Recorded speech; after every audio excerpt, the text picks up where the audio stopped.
First and foremost, there's no contact allowed, which is why you'll often see juniors playing with adults, men playing with women. The diversity almost makes it what it is. The idea is to take the Tchoukball and throw it at the Tchoukball frame, have it bounce off, and touch the floor outside of the forbidden zone. If you do this, you score a point. The other team are therefore trying to catch it to stop you from scoring. If they catch it, they get possession, and the game continues. But fundamentally, there aren't that many rules. The laws of the game are relatively short on the basis that this was trying to be kept as simple as possible to ensure a relatively fun game. That bit's rubbish, sorry. Yeah, maybe not do that last bit, but apart from that, I think that's mostly the rules of the game. So one of the things about playing such a niche sport, almost, in that it's an international sport. It's played in 50, 60 countries across the world. So the reality is, in such a small sport with so few clubs, everybody knows each other. Like, from the start of it, you kind of get to know everyone in the sport. And I think that's kind of part of what's great about it as well. You're not just going to play the opposition. I think in a lot of sports you get that, and Tchoukball's never really felt like that. But because you know the people, and you know all of them, it kind of feels like home. You then get into the first team, didn't you? And we started going out together, and we've been married since.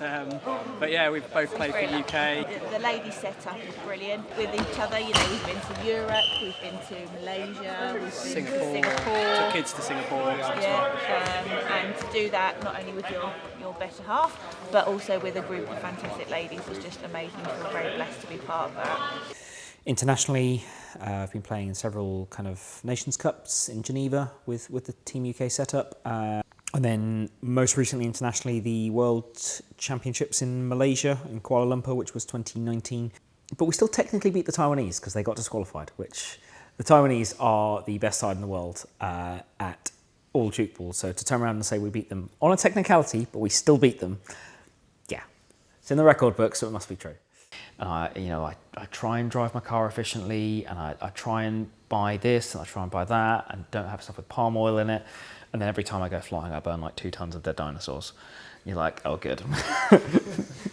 So I'm a helicopter pilot in the Royal Navy, based down at RNS Culdrose in Cornwall. Things you have to do. So we're required to keep up a certain amount of flying and simulator-based training in order to maintain current and good at our maintain currency, I should say, and to keep our professional edge. We have to keep in practice no matter what we do. I also deal with the NATO Tiger Association.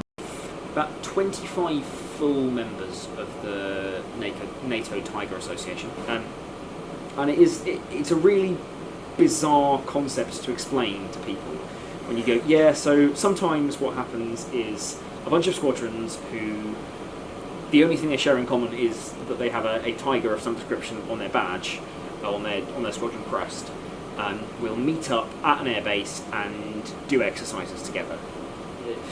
You can be really, really good at your job. So as a squadron, we can be excellent at going out and finding submarines.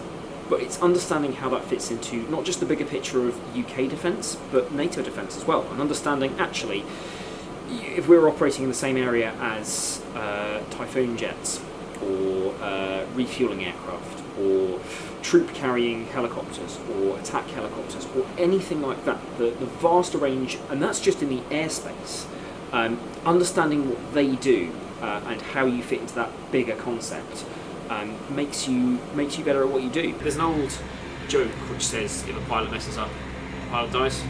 If an air trafficker messes up, or an engineer messes up, the pilot dies. And way of getting the point across that it's not just us that are involved in flight safety, there's a lot of other communities as well.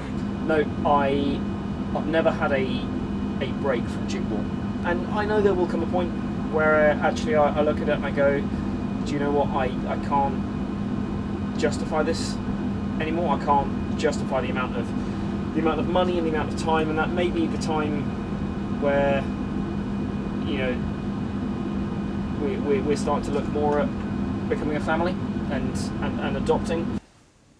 Cool. Am I literally just answering that question? Yeah.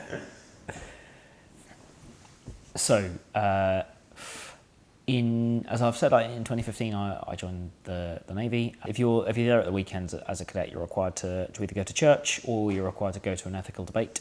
So I went along to the Catholic chapel. Also, slightly because their sermons were the shortest, and that meant you got to the biscuits first afterwards. So that's where we first met. So Dom first dragged me along to a Tchoukball match, maybe, I don't know, 5 or 6 months into meeting him. It was pretty much all he does is play Tchoukball if he goes away somewhere. Or if he goes away, sometimes there's a Tchoukball element. If you're going to travel away from this place or travel away from Dartmouth, it's probably worth going and playing Tchoukball at the same time. So I'm pretty sure that's what happened one day. He was like, yeah, come along and just watch me play sports. And I was like, yeah, okay, fine. And he explained it to me beforehand. And very quickly I realised why his mum doesn't go watch it anymore. Dom travels an awful lot for Tchoukball, and he travels an awful lot for work anyway, so it doesn't really make too much of a difference. I mean, we used to be in a part. We try and chat most days, but there'll be like several days at a time where I'm away and busy at work, and I'll be like, oh crap, I've not talked to Dom for like 3 days. It works well if you've got the ability to separate from each other for long periods of time. And I think it works well specifically for us because we know exactly what the troubles are. I mean, we've been together since 2015, so we've got a fairly good track record of being able to work together. He got down on one knee, and I said, don't you dare. It would always be one of those things I thought we'd have like a mutual agreement. One day we'd be like, should we get married? And I'm like, yeah, right, fine. Because we'd always talked about getting married at some point. And I was like, yeah, okay, fine. And then he did that, and I was like, don't you dare. That's pretty much how it happened. One day you'll arrive at a Tchoukball tournament and there'll be me with a bloody... So we marched at London Pride in 2016 and 2017. Incredible opportunity. Like, I've never had, I don't think I ever will have the experience again of walking through the streets of London with about 1 million people cheering for you. Something really, like even running with the Olympic torch didn't, like, that was, yeah, loads of friends and family there and lots of strangers, that was brilliant. But literally 1 million people as you walk through the streets of London, all shouting like and cheering for you is something else, it really is. They're essentially like, anybody who wants to, come do this.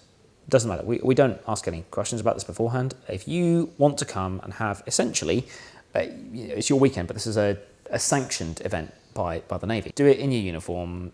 Looks good for us, looks good for you. You have a good time. Feel free. Yeah, but I don't actually feel like I answered the question in the first place. What was the question? That was the question? Yeah, I still quite like the idea that I'm still contributing to, even though I'm so far away geographically from Guildford, the idea that I'm still contributing and still helping the club and still being, you know, a vital part of a club that means so much to me is just great. I found myself trying to not just improve the way I referee, but also the way other people do as well, because I think it is one of the great things about Tchoukball is the respect that people have, not just for their teammates, but also for the officials, the opposition, and the spirit of the game as well.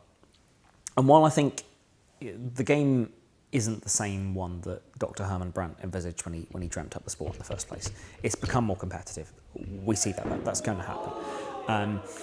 But I still think that trying to, you know, help people and to educate refereeing, and also to educate the players in terms of this is why the referee is thinking this, and this is how you should behave towards them, with that respect that still kind of, because these referees are ultimately just other players, and these are people kind of giving up their time to do it. I think there are so many sports these days where you see disrespect and abuse aimed at officials, which really doesn't kind of tie in with how I think Tchoukball should be played, and it's certainly not in the spirit of Tchoukball, which is still, the spirit of Tchoukball is still very much laid out in the laws of it, which I think makes it almost unique. But there's just been something about the joy and the friendship that I've seen among so many Guildford players in each other, and the number of close friendships that have risen out from that as well that just made me want to stay a part of Guildford no matter what. Yeah, absolutely. I'd